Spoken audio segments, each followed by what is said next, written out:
All right, so my buddy Marcus walks into the gym last month and sees me struggling to dunk on the 10-foot rim, as usual, right?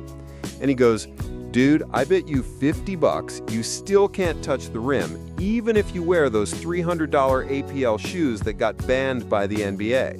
And I'm thinking, Marcus, that's a weird bet, because if these shoes actually work, I'm about to take your money and finally dunk.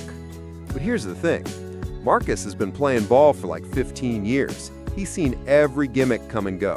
So when he's willing to bet against shoes that literally got banned by the NBA for being too effective, that got me thinking, what if all this marketing about jumping 3.5 inches higher is just expensive BS? So I took the bet.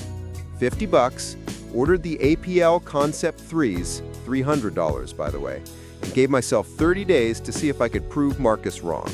And honestly, what I discovered after testing these things everywhere from Berkeley YMCA to pickup games, it completely changed how I think about basketball shoes and jumping, but probably not in the way you'd expect. Test number 1, first impressions. Okay, so first time putting these on, and I'm not gonna lie, they feel weird. Like there's this metal spring thing in the forefoot that feels like, and I'm quoting myself here, a wad of gum stuck under my shoe. Not exactly confidence-inspiring for $300, right? But then I go up for my first jump, and whoa, something felt different. Not necessarily higher, but different, like the shoe was trying to push back.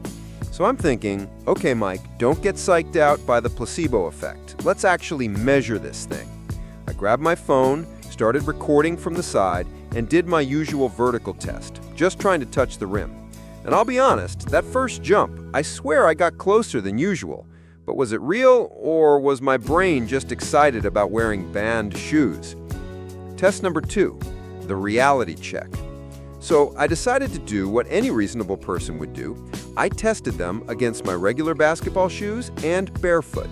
And this is where it gets interesting, because the science actually backs up something completely unexpected.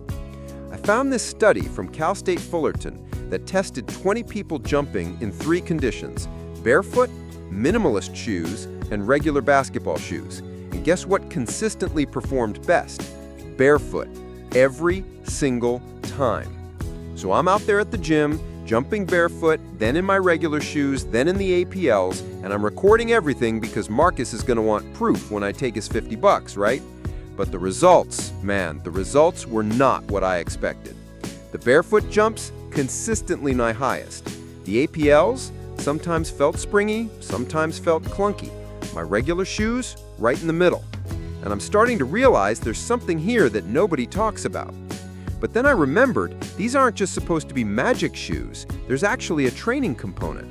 So I looked deeper into the research and found studies on these training devices called jump soles that showed 7-centimeter improvements, but only after 8 weeks of dedicated plyometric training. So I spent the next 3 weeks not just wearing the APLs to play pickup, but actually following a jump training program.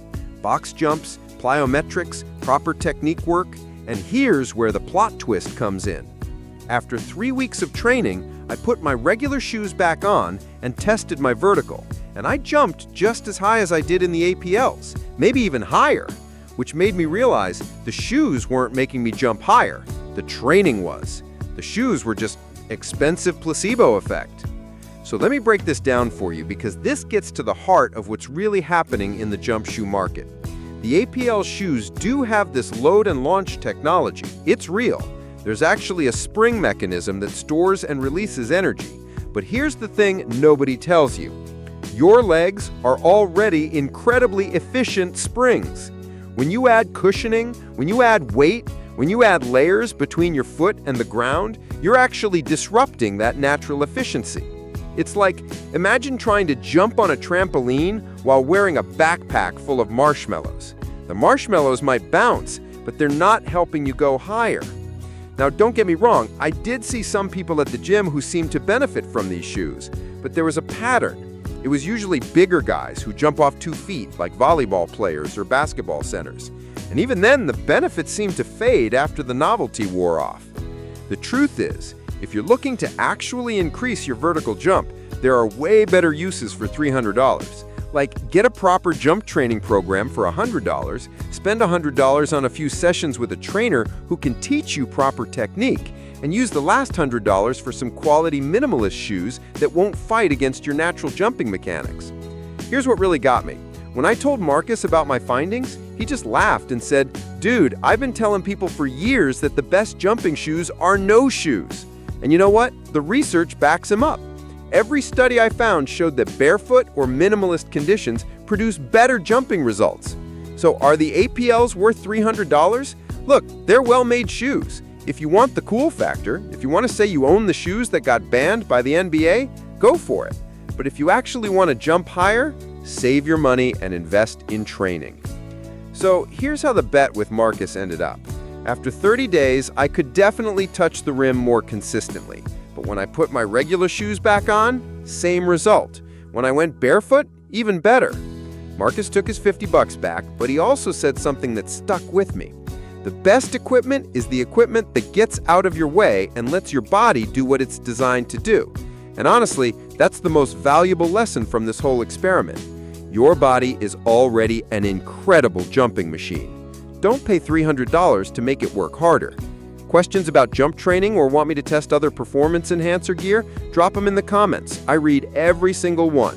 And if you found this helpful, hit that subscribe button. I've got more expensive gear to test, so you don't have to waste your money on it.